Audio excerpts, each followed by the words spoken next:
사랑의 하나님 아버지 감사합니다. 오늘도 저희에게 예배를 허락하시고 우리로 하여금 또 주님을 찬양하며 또 말씀으로 우리를 아버지여 생명으로 주시오니 아버지 우리가 이 말씀으로 다시 살 줄 믿습니다. 이 진리의 말씀이 우리에게 들어와 하나님 우리가 또 생기를 얻게 하여 주시옵시고 하나님의 하나님 되신 그 영광을 우리가 조금이나마 또 깨닫게 하여 주시옵소서. 전하는 자의 입술을 주님께서 거룩하게 하시고 저희들의 모든 마음을 하나님의 그 보혈의 피로 씻기사 아버지 깨끗하게 하셔서 그 순전한 진리가 우리가 들을 수 있고 또 볼 수 있는 자 되게 하여 주시옵소서.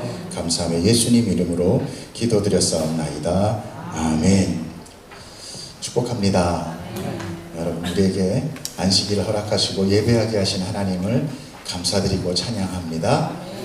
오늘 말씀은요 지난주 마지막에 또 조금 남아 있었는데 그게 이렇게 좀 연결이 오늘 말씀하고 또 연결이 되기 때문에 제가 다 못다한 부분 그리고 오늘 또 새롭게 누가 큰가 하고 제자들이 서로 다퉜던 얘기, 과연 이것은 뭐하러 우리에게 성경은 이야기해서 우리라고 무엇을 또 깨닫게 하기 위함인가, 우리가 오늘 하나님의 말씀을 곰곰 묵상하며 받으려고 합니다. 예수님께서는 순환고지 즉 그 십자가 사건에 대해서 이렇게 간간히 말씀하십니다. 그리고 나서 오늘 본문 뒤에 그 다음 제자들이 누가 크냐라는 변론이 나타나고 있어요. 사실 이 사건은 두 가지 사건으로 나눠져 있지만 모두 같은 이야기입니다. 왜 그러냐? 성경은 오직 한 이야기를 하는 책이기 때문에 그래요. 그래서 언약의 책이다 그래요. 약속은 오직 하나입니다. 이것도 되고 저것도 되면 그걸 약속이라고 하지 않습니다. 그 약속은 생명이며 하나님 나라입니다. 그럼 두 가지 아닌가? 아닙니다. 우리가 이 세상 속에 살면서 그 필요한 육체의 생명은 하나입니다. 그렇죠? 삶 없고 이 세상이 없는데 내 생명만 둥둥 떠다닌다고? 그건 소용없는 거예요. 마찬가지로 하나님 나라의 삶이 그리고 거기에 생명이 바로 영생입니다. 그렇기 때문에 하나님이 주신다는 그 언약 한 가지인 거죠. 무조건 영원히 산다고 하여 영생이라고 하는 것은 아닙니다. 왜냐하면 지옥에서도 영원히 죽지 않고 고통을 받기 때문에 그렇습니다. 그 생명을 얻기 위한 유일한 길은 오직 우리 주 예수 그리스도의 십자가 사건인 것입니다. 그러므로 우리의 믿음, 그 믿음은 예수님께서 우리를 위하여 죽으심을 믿는 것이고 그 죽음은 바로 하나님의 사랑으로 인하여 이루어진 거저 주시는 은혜다라는 것을 우리가 깨달아야 된다는 것이죠. 그 은혜를 알기 위해서 우리는 제일 먼저 내가 어떤 존재인지를 깨달아야만 합니다. 이것이 제대로 안다면 하나님의 은혜가 나에게 절대 은혜가 되지 않아요. 그래서 성경은 우리가 누구인지 그리고 하나님이 누구인지를 정확하게 계속 들춰내고 있다는 것이죠. 내가 불가능한 죄인이라는 것을 아는 자에게 그 은혜는 너무나도 큰 감사의 조건이 될 것입니다. 그러나 내 능력으로 가능하다고 생각하는 자에게 그 은혜는 자기의 노력과 자기의 어떤 그 정성을 무시하는, 가치 없게 만드는 오히려 불필요한 것이다라고 여길 수 있게 된다는 거죠. 그래서 주님은 오늘도 특정한 사건 뒤에, 즉 어떤 사건이 있었어요? 베드로의 신앙 고백. 이거 사람으로서 할 수 없는 거였죠. 그런데 베드로가 고백을 했단 말이에요. 주는 그리스도시요 살아계신 하나님의 아들이십니다. 예수님도 깜짝 놀랐어요. 시온아 바요나 이건 네가 얘기한 게 아니야. 하나님이 주신 성령님이 너한테 얘기한 거다. 맞습니다. 우리가 주라고 시인할 수 있는 것은 내 의지나 내 진리의 깨달음이 아니라는 것을 여러분이 인정하셔야 되는 거죠. 우리는 그저 이 세상밖에 몰라요. 이 세상 복이 최고예요. 뭐라고 그래? 호박밭에 불러도 오래 사는 게 장땡이다. 저승이 이승이 장땡. 우리 그거밖에 몰라요. 가장 복이 뭐예요? 장수하는 거. 여기에 우리는 모든 것이 눈이 박혀 있어요. 그런데 어떻게 하늘의 하나님 그 아버지의 아들을 우리가 깨닫고 주는 그리스도시요 살아계신 하나님의 아들인다는 고백을 어떻게 하느냐? 결코 할 수 없는 것이고 성령이 아니고선 할 수 없어요. 또 다음 사건이 있었습니다. 변화산 사건이었어요. 예수님이 변했습니다. 모세가 하나님을 마주보고 그 하나님의 영광이 그 얼굴에 배어서 빛이 났던 것 같이 예수님은 하나님의 본체십니다. 할렐루야. 그렇기 때문에 그분의 영광이 나타난 거죠. 그리고 우리가 지난주에 보았던 그 귀신 들린 외아들, 그 외아들을 길을 쫓아내고 다시 회복시킨 그 사건, 요 사건들마다 주님이 이 땅에 오신 그 궁극적인 목적을 알려주신 것입니다. 바로 십자가의 고난. 그러므로 우리는 성경 안에서 병이 낫고 기적이 일어난 사건에 집중해서만은 안 됩니다. 물론 그 능력도 우리가 인정해야 되지만 거기에 묶이면 안 된다. 그 사건들이 무엇을 가리키고 있는지를 분명히 깨달아야 된다는 거예요.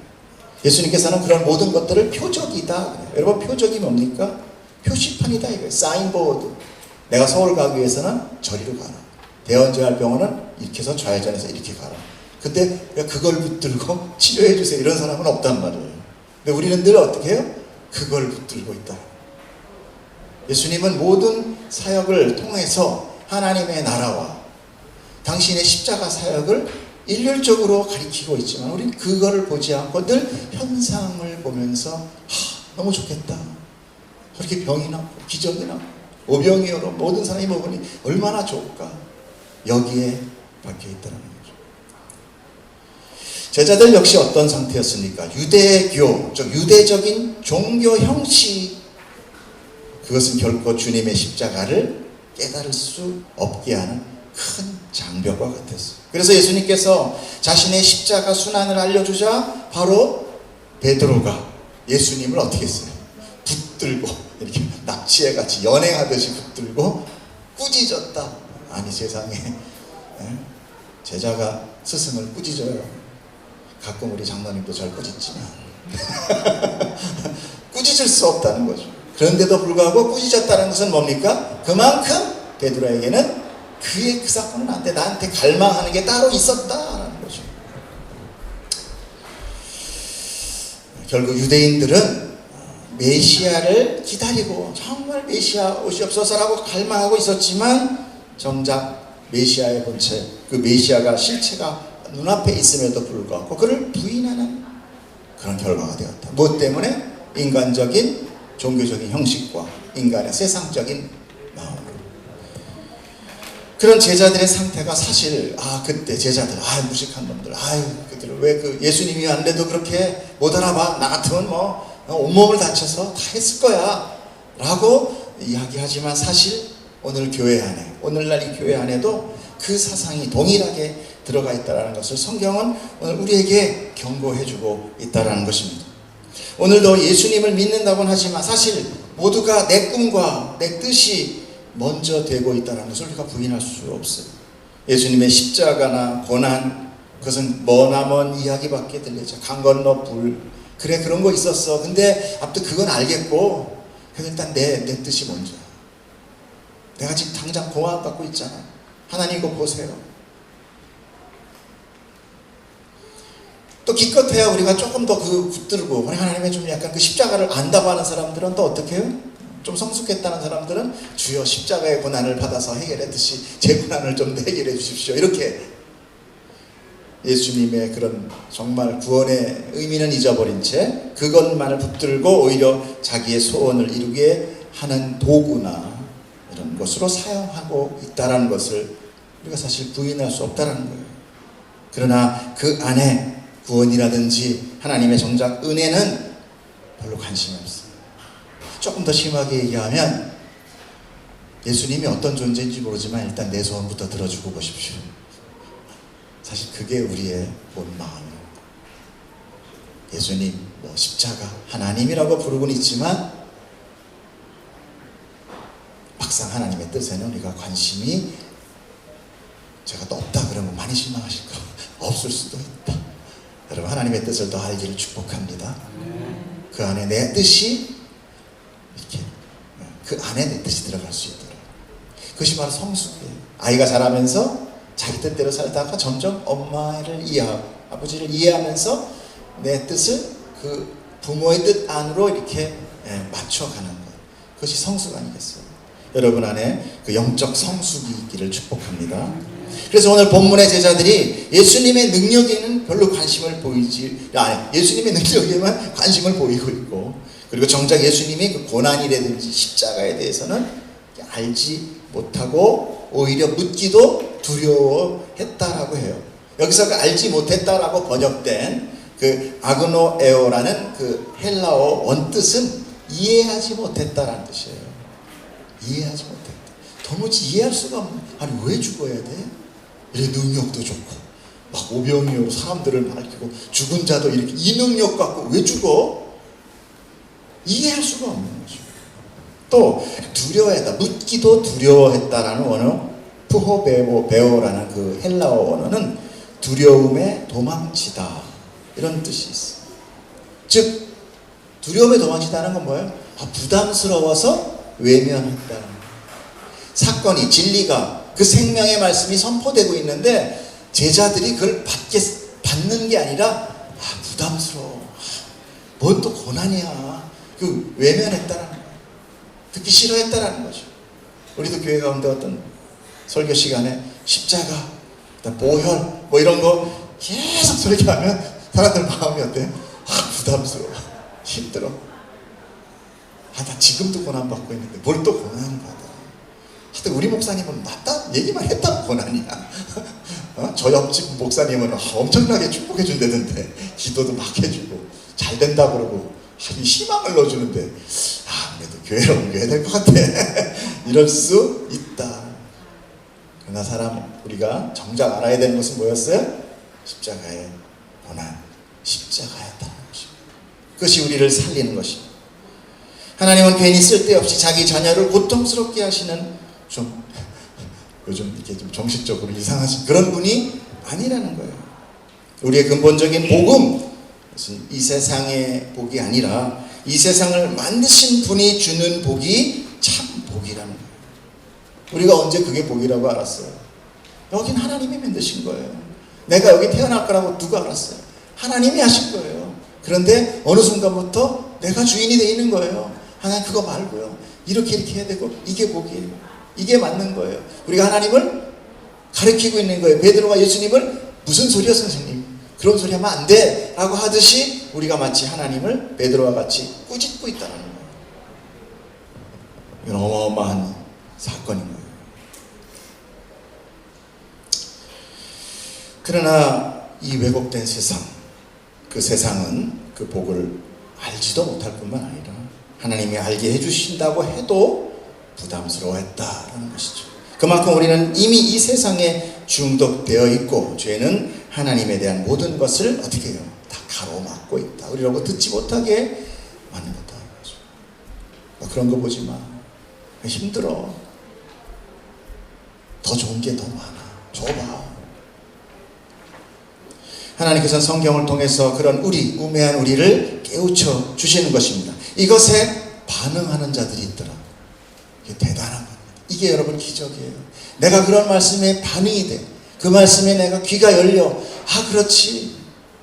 나한테는 정말 되는 게 없지. 나는 그저 계속 죄만 생산할 뿐이야. 나에 대해서 계속 실망하는 것. 여러분 이것이 이 성경을 통해서 하나님 주신 우리에게 나타나는 기적이에요. 인간은 절대로 자기를 비하하지 않습니다. 물론 세상에 우울증도 와서 그렇게 하기도 하지만 일단 근본적으로 자기 보호 본능이 있어요. 특별히 이번 우리가 계속 보고 9장이 엄청 길거든요.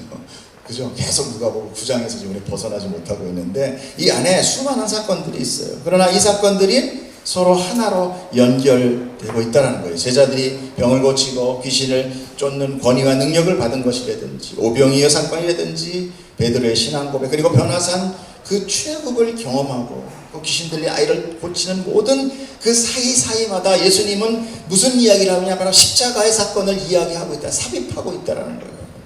그것은 결코 예수님이 그저 마음에 감동에 그저 느낌으로 그저 뱉은 그런 우연이 아니라는 거죠. 그것은 성경의 독자들이 자칫 기적이나 그 표적의 마음을 빼앗기지 않도록 계속 중간중간마다 하나님의 그 뜻, 예수님이 온 그 원래 목적을 잃지 않도록 말씀하고 계시다.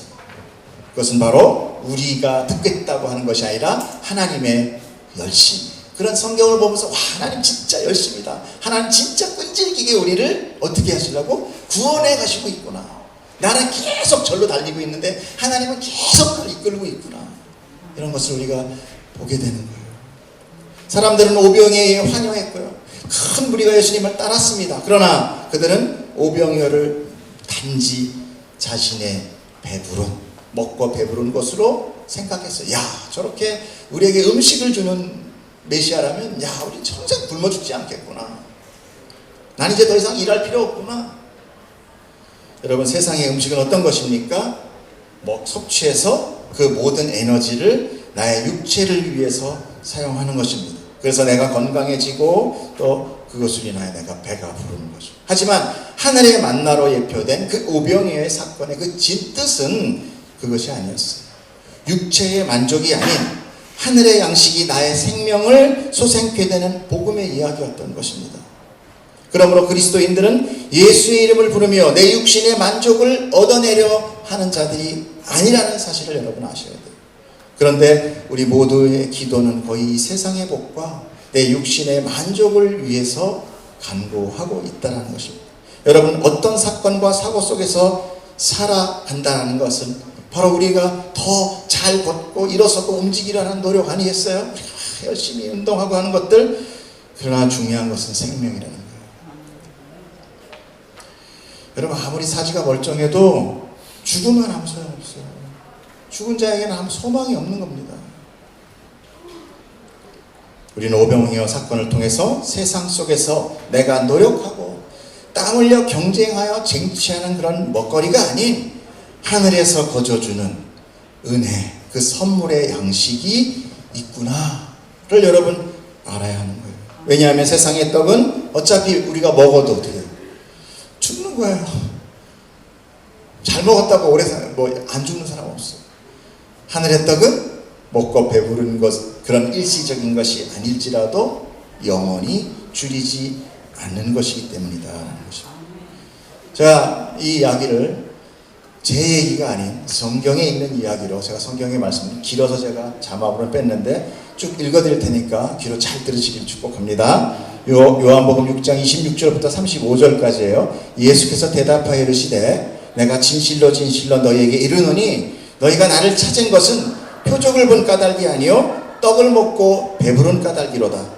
썩을 양식을 위하여 일하지 말고 영생하도록 있는 양식을 위하여 하라. 이 양식은 인자가 너희에게 주리니 인자는 아버지 하나님께서 인치신 자니라. 그들이 묻되 우리가 어떻게 해야 하나님의 일을 하오리까? 여러분, 하나님 일 참 좋아하시죠? 뭐라고 말씀하십니까? 예수께서 대답하여 이르시되 하나님께서 보내신 일을 믿는 것이 하나님의 일이다. 아멘. 그들이 묻되 그러면 우리가 보고 당신을 믿도록 행하시는 표적이 무엇이니까? 하시는 일이 과연 무엇입니까? 기록된 바 하늘에서 그들에게 떡을 주어 먹게 하였다 함과 같이 우리 조상들은 광야에서 만나를 먹었나이다. 예수께서 이르시되 내가 진실로 진실로 너에게 이르노니 모세가 너에게 하늘로부터 떡을 준 것이 아니라 내 아버지께서 너에게 하늘로부터 참떡을 주시나니 하나님의 떡은 하늘에서 내려 세상에 생명을 주는 것이니라. 그들이 이르되 이 떡을 항상 우리에게 주소서. 예수께서 이르시되 나는 생명의 떡이니 내게 오는 자는 결코 줄이지 아니할 터요 나를 믿는 자는 영원히 목마르지 아니하리라. 아멘. 사실은 예수님이 명확하게 한 이야기를 제가 지금 여태까지 장황하게 말씀드린 것뿐이에요. 예수님의 이야기가 훨씬 더, 여러분, 이 성경의 이야기가 훨씬 더 여러분에게 강력하게 영향력 있게 선포되고 있는 거예요. 우리가 안 봐서 그렇지. 아무리 훌륭한 설교자가 설교해도 예수님이 설교한 것보다는 못합니다. 살아있는 말씀, 여러분 안에 들어가 모든 혈과 육의 잘못된 것들을 다 캐내시고 우리에게 생명을 주시는 그 말씀, 여러분 사모하기를 축복합니다. 그러므로 하나님의 일을 더 많이 하겠다고 물질의 복, 세상의 형통, 건강 부르짖는 것, 사실 그것이 목적이 아니다. 오히려 하나님의 일은 그가 보내신, 하나님이 보내신, 즉 예수 그리스도를 믿는 것이라고 성경은 분명히 말씀하시는 거예요. 예수를 믿는다는 것은 그분이 행하신 바로 십자가를 믿는다는 것입니다. 그래서 십자가의 부활을 통해서 그 믿음은 우리에게 생명의 떡이 되는 것입니다. 결국 우리는 어떤 자냐? 예수님 섬기는 자가 아니라 예수님 뜯어먹는 자예요.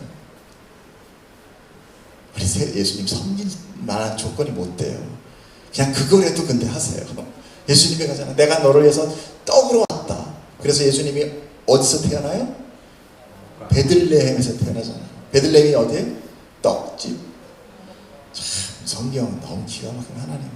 예수님이 떡집에서라는 동네에서 태어나서 어디에 누우세요? 밥그릇에 누우세요. 말구유. 여러분 성경은요 그냥 이렇게 우연한 게 아니라 한 이야기를 정말 고집스럽게 예수님이 우리에게 사인으로 보이고 있는데 우리는 멍하니 말밥으로 오셨단 말이에요. 말밥으로. 그럼 우리 보고 뭐래요? 먹어라는 거예요. 먹어라. 너희 제발 나 먹어. 근데 우리는 어때요? 예수님 우리가 섬겨드려야죠. 여러분 예수님 먹으십시오. 예수님을 먹으세요. 예수님은 누구예요? 말씀이십니다. 진리의 말씀. 성경을 먹으십시오. 여러분에게 생명이 되십시오. 그러므로 오늘 본문의 주님은 제자들을 향하여 너희라고 주목하여 말씀하고 있는 것입니다. 44절 볼까요? 이 말을 너희 귀에 담아두라. 인자가 장차 사람들의 손에 넘겨지리라. 오죽하면 너희 귀에 담아두라. 새겨버리라. 다른 사람들은 내가 행한 일의 현상만 보고 놀라고 있지만 너희는 그 실체를 알아야 한다는 것이에요. 그것이 예수님의 순환이요 십자가 사건이에요. 오늘 우리 교회는 이적이나 놀라운 일에 주목하지 말고 십자가에 집중해야 됩니다. 너희 귀에 담아두라. 여러분 귀에 다른 것 말고 십자가를 담아두시기를 축복합니다. 그리고 두려워하지 말고 더 깊이 묵상하며 깨달아 담대히 전하는 여러분이 되기를 축복합니다. 여러분 하나님께 영광, 내가 영광 돌린다는 것이 뭡니까? 내가 전도한다는 것이 뭡니까? 마치 이런 거예요. 내가 모든 것을 막 열심히 해가지고 하나님한테 막 금칠해 드리는 것이 아니라 내가 어떤 깊은 산골짜기에 가다 보니까 우연히 샘물을 발견했어요. 그 샘물을 먹었더니 너무너무 달고 신선하고 나에게 힘이 되는 거예요. 그래서 다시 마을에 내려왔을 때, 야, 너 저기 가봐. 저기 어마어마하게 좋은 생수가 있더라고. 몰랐는데 너도 한번 마셔봐. 이게 그 생수를 향한 영광 돌림이에요. 하나님을 진정하는 거죠. 여러분 그래서 하나님 나를 맛보아 알라라고 얘기합니다. 하나님을 여러분 경험하길 축복합니다. 하나님이 주시는 그 생명력과 그 시원함, 그것을 경험한 자는 자랑하고 다니는 거예요. 너도 가서 한번 먹어봐. 아 싫어? 안타깝다 진짜.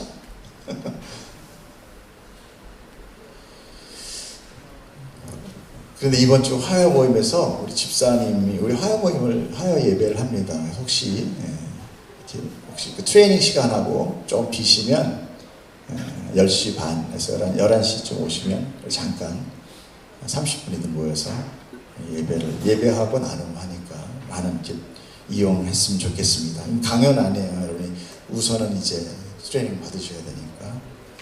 자, 그때 예수 믿으면 복 받는다고 말해야 돼요? 라고 질문하셨어요. 아니면 죄사함만 얘기해야 됩니까? 물었어요. 첫째로 저는 죄사함을 받고 복을 받아라 라고 전하라고 말씀드리고 싶어요. 복만 이야기하는 것보다 사람들은 덜 교회에 오겠죠. 아무래도 하나 지금 답답하니까. 그러나 되게 많이 오게 한다고 해서 많이 남는 건 아니더라고요. 많이 또 빠져나갔어요. 차라리 구원을 받을 자, 그분이 복음을 받게 되는 것이 우리의 전도의 목적이다. 많은 사람 모아서 야 나 이만큼 많이 모았어가 아니라 정말 하나님의 택한 자가 오게 하는 것. 전 이것이 전도라고 생각해요.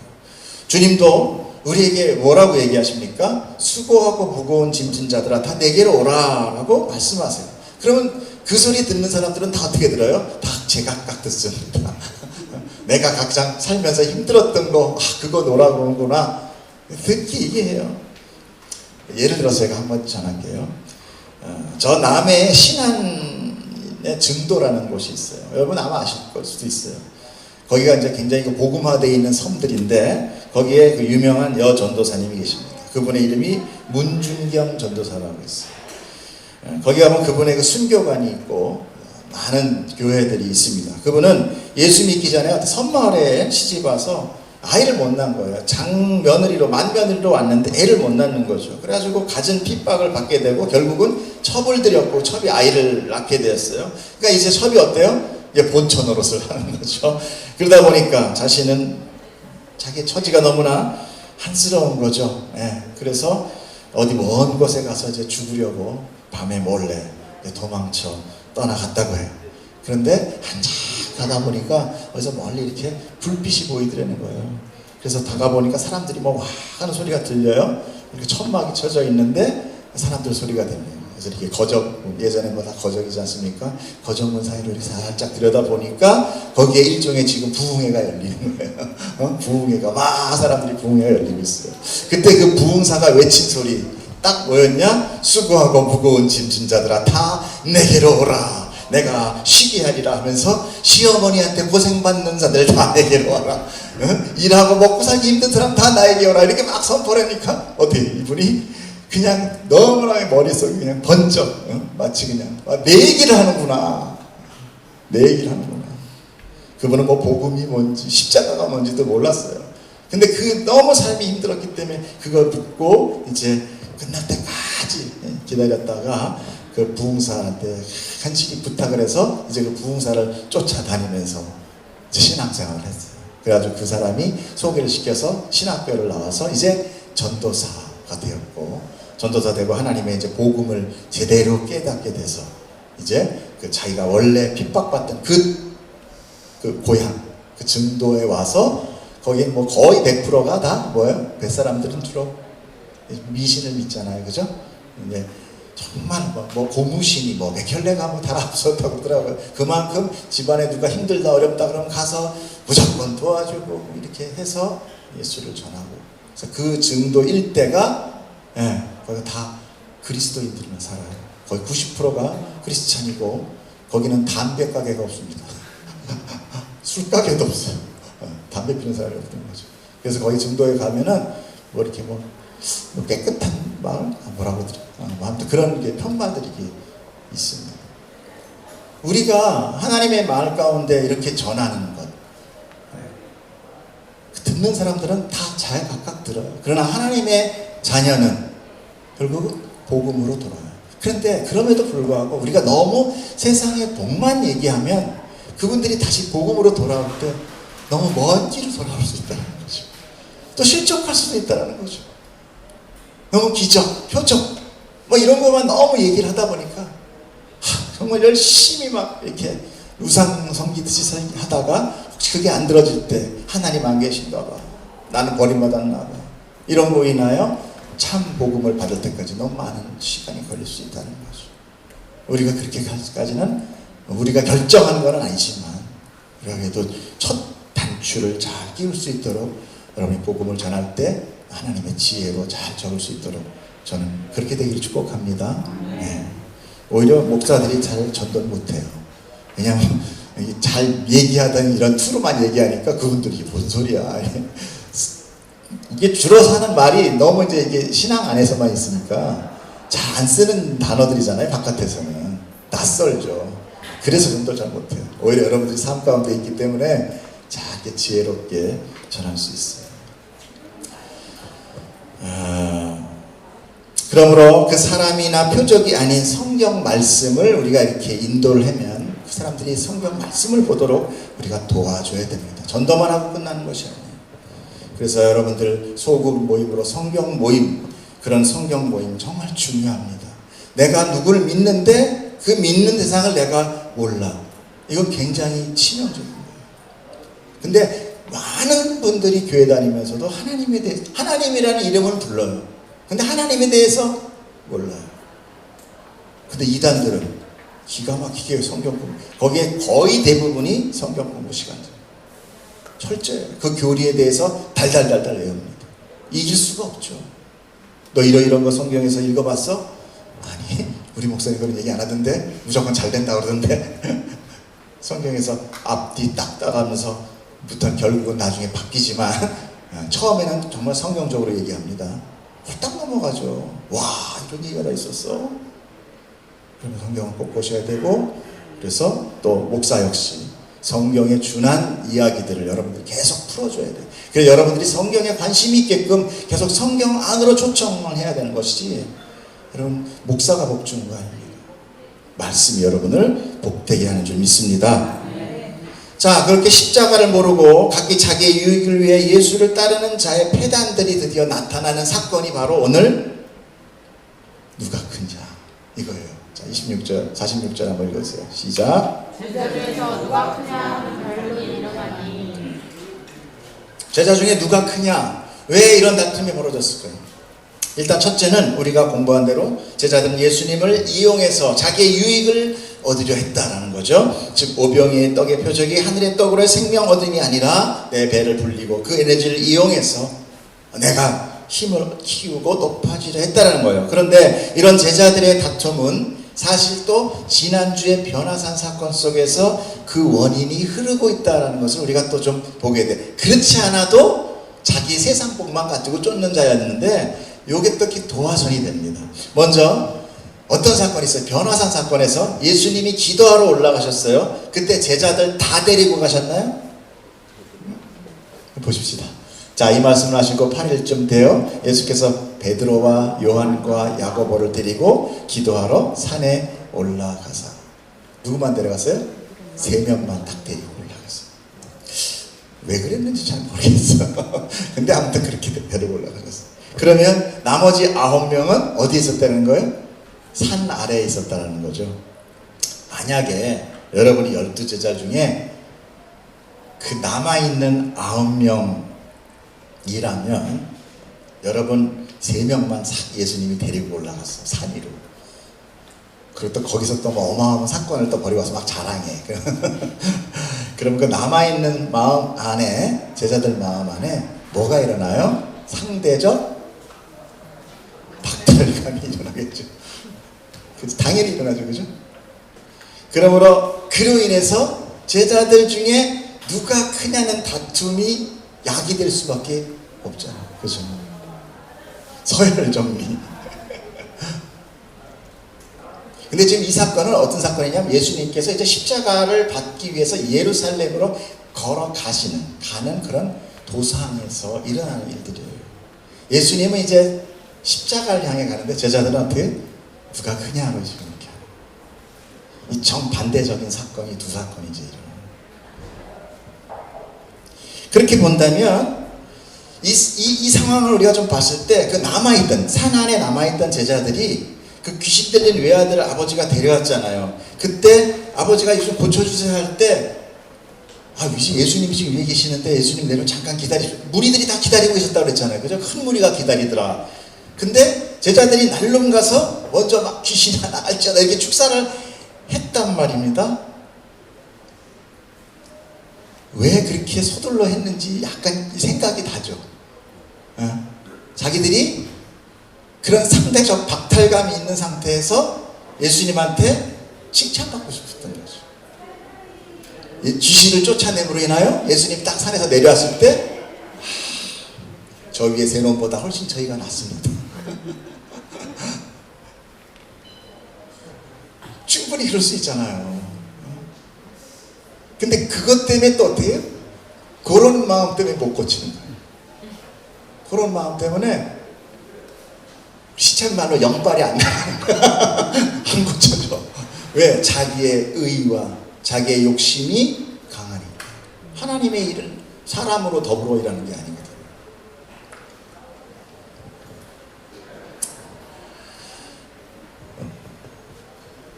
이렇게 예수님의 능력이나 권위는 오직 하나님의 영광됨을 위해 사용되는 것이지 사람이 높아지는 것으로 사용되는 도구가 아니에요. 그러므로 남은 제자들 안에 뭐가 있습니까? 패배감까지 생긴 거지. 박탈감에 패배감, 좌절감 이런 것들이 지금 가득하게 된 거죠. 제자들이 예수님을 쫓는 것은 무엇이라고 했습니까? 바로 민속 메시아 기대인 거죠. 유대의 민속 메시아 사장이라는 것은 이스라엘을 통치하는 로마를 쳐부수고 가장 강력한 고대 근동의 우뚝 선 나라가 되는 것, 그리고 그 예수님이 왕으로 올라서는 것, 그 예수님이 왕이 될 때 이 12제자가 좌청령 우백호 앞뒤 동서남북 뭐 무슨 장관 하면서 하겠다라는 그런 게 강하기 때문에 오늘의 힘듦을 참고 예수님을 따라다녔던 거예요. 그러므로 인하여 이제 곧 정권 교체가 일어날 것이고, 그 정권 교체가 일어나게 되면 이제 그 권력의 순위가 정해질 거예요. 그러니까 제자들 안에 권력 다툼이 벌어지게 된 거죠. 자, 그런데 오늘 그 개역 개정 번역으로 누가 크냐라는 의미는요, 비교급이 아니에요. 너보다 내가 크냐, 그게 아니라 그 누가 크냐라는 것은 사실은 최상급이에요. 여기서 제일 높은 사람이 누구야 이렇게 얘기하는 거예요. 여기서 제일 높은 사람이 누구야. 이것은 분명히 제자들을 분열시키기 위한 누구의 계략이에요? 사단의 계략인 거예요. 우리가 알잖아요. 아담과 하와가 처음에 선악과를 따면서 할 때 그래도 너도 하나님만큼 이렇게 했어요? 하나님만큼 너도 능력 있어 이렇게 안 했어요. 하나님 같이 될 거야 너는 이렇게. 최상급으로 얘기한단 말이에요. 이게 바로 사탄의 전략. 제자들 역시 누가 가장 커요 여기서? 이거는 최상급이기 때문에 어디까지 올라가느냐면요, 사실 여기 안 나와 있지만 예수님까지 올라가는 거예요. 제일 높은 자는 누구예요? 예수님이잖아요 지금. 여기에 수장이 누구냐 이거예요. 자, 47절 48절 한번 읽어주세요. 시작. 예수께서 그 마음에 변론하는 것을 아시고 어린아이 하나를 데려다가 자기 곁에 세우시고 그들에게 이르시되 누구든지 내 이름으로 이런 어린아이를 영접하면 곧 나를 영접하며 또 누구든지 나를 영접하면 곧 나를 보내신 이를 영접함이라. 너희 모든 사람 중에 가장 작은 그가 큰 자니라. 여러분, 오늘 말씀의 가장 핵심적인 클라이막스가 나오니까 조금만 더 참아주십시오. 지겹더라도. 여기서 어린아이 하나를 데려다가 곁에 세웠다. 여기서 어린아이다라는 헬라어 단어는 파이니온이라는 것이고, 그 의미는, 여러분 어린아이라고 나오면 그 옆에 예수님이 어린아이 딱 데려다 쓰면 어린아이가 몇 살이다 한번 추정하십니까? 초등학교 1학년? 2학년? 5학년? 중학생은 아니다. 초등학생이다. 근데 뛰어노는 공차고 막 그러던 놈들일 거다. 그 정도까지는 생각나죠. 근데 참 보면은요, 여기 그 파이니온이라는 그 말의 의미는 뭐냐면요, 유아라는 거예요. 유아. 여러분, 유아라는 걸 알아야 돼요. 성경은요, 이 말을 한마디가 굉장히 중요합니다. 그러니까 예수님이 막 뛰어노네, 너 좀 이리 와봐, 이게 아니라 엄마 품에 있는 아이를 이렇게 끌어안았다는 얘기예요.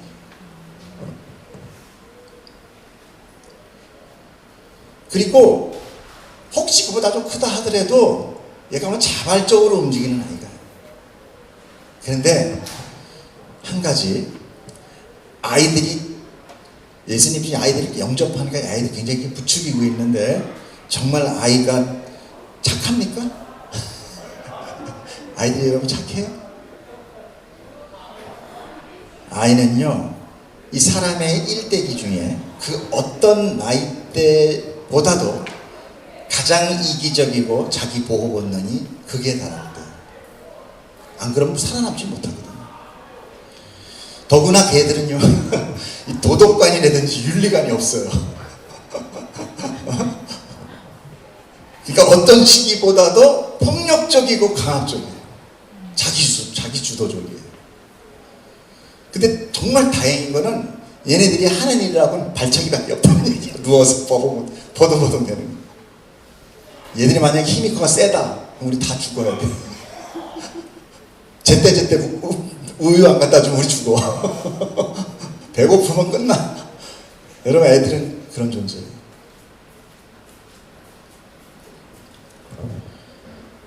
그럼에도 불구하고 전혀 죄책감이나 자책이나 후회 이런 거 없어요, 애들한테는.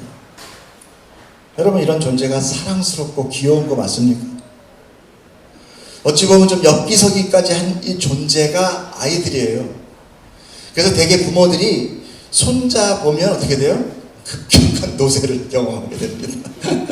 건강도 빨리 쇠약해지고 몸도 망가져요. 조그만 애 같지만 배터리 얼마 안 되는 것 같지만 버틸 수가 없어요. 얘네들 움직이는 거를 따라갈 수가 없어.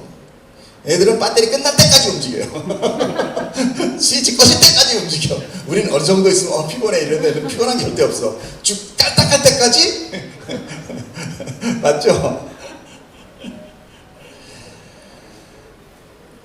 그래서 제가 잠깐 좀 이건 정말 그냥 제가 그냥 말씀하다가 생각이 난 건데 뭐 되게 뭐 어린이집이나 유치원 뭐 교사들의 은밀한 폭행 이런 것들이 좀 많이 나타나잖아요. 물론 그러면 안 돼요. 그럼 제가 그렇다는 얘기는 아니지만 그런 충분한 그런 조장이 일어날 수 있다라는 거예요. 이 버티다 좀 승질 좀 이렇게 못 참는 성격이라든지 좀 안에 좀 폭력적인 성향이 있는 사람이라든지 그래서 아마 정말 그 선생님들은 정말 안에 그 인성 검사를 해야 될 것 같아요. 자신 없으면 안 하는 게 좋아. 애들을 못 이겨요. 한번 뻗어. 더군다나 아이 하나가 말을 안 듣죠? 그 영향력과 파급력이 엄청납니다. 거기 애들이 만약에 한 20명인데 애가 하나가 말 안 들으면서 막 선생님한테 바보 그러죠? 다 바보 하고 있어요. 절대 말 안 들어. 밥 안 먹어. 다 밥 안 먹어. 애들은 이게 딱 복사하는 그런 습관이 있어요. 애들은요, 제가 결코 착하지 않습니다. 근데 제가 지금 말씀드리려는 거는 뭐 아이를 경하자는 게 아니라 주님은 아이를 데려다가 내 이름으로 이런 어린아이를 영접하라라고 해요. 이 영접하라는 단어는요, 예수님을 우리가 믿는 그 영접이랑 똑같은 단어예요. 더구나 평행복인 본문에 마태복음에서는 주님이 이렇게 말씀하십니다. 마태복음 18장 3절 읽어보세요. 시작.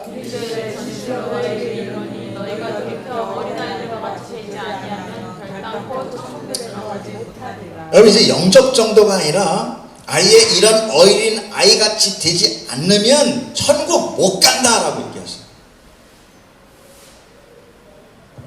도대체 왜 이렇게 어린아이를 이렇게까지 강조하고 있는가?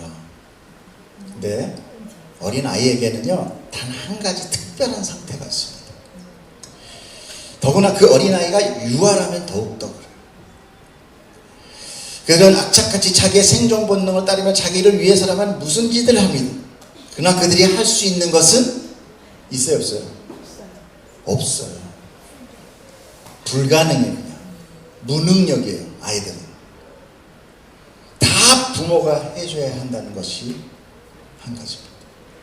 이것이 바로 어린아이의 특성이에요. 특징. 즉 어린아이는 어떤 상태냐? 완벽한 부모 의존적인 존재예요. 자기 생각과 자기의 뜻과 의 이런 거 다 필요 없어요. 부모가 먹이면 살고 부모가 버리면 죽는 거예요.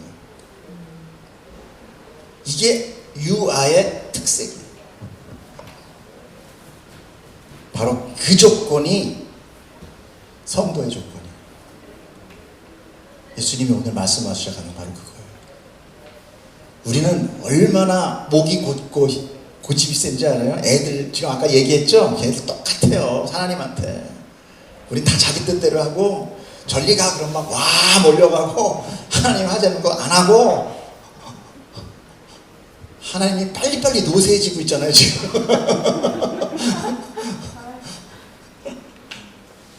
근데 우리가 살기 위해서는 하나님이 우리를 품어 안지 않으면 우리는 죽는 존재랍니다.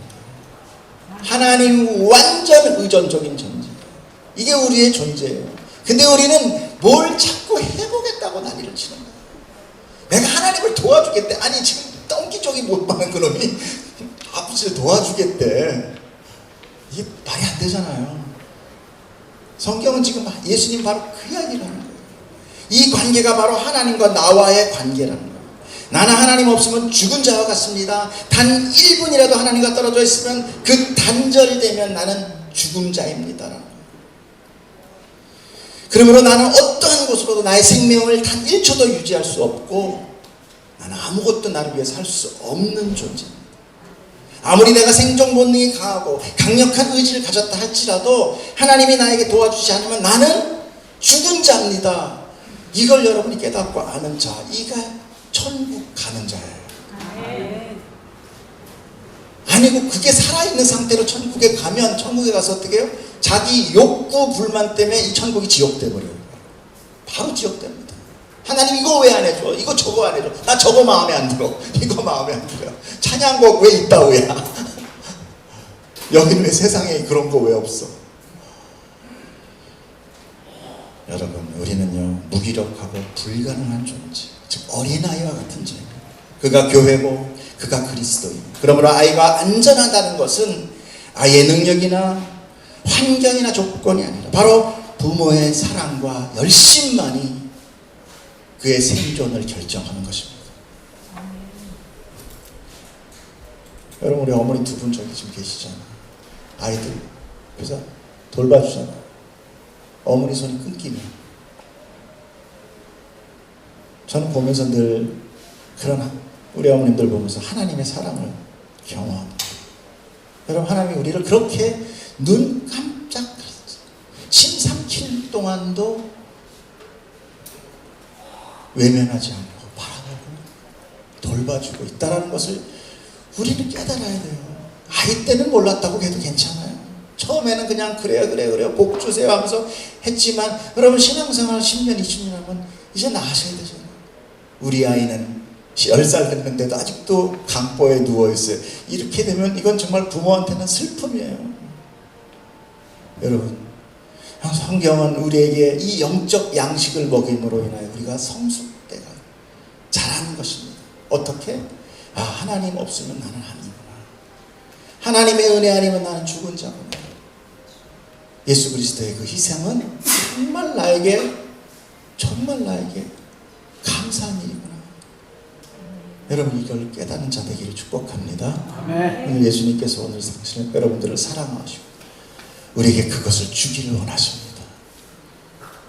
여러분, 모든 힘, 영적인 힘 다 빼시고 오늘 우리에게 부어주시는 하나님의 그 은혜 받으시는 자 되기를 축복합니다. 기도하겠습니다.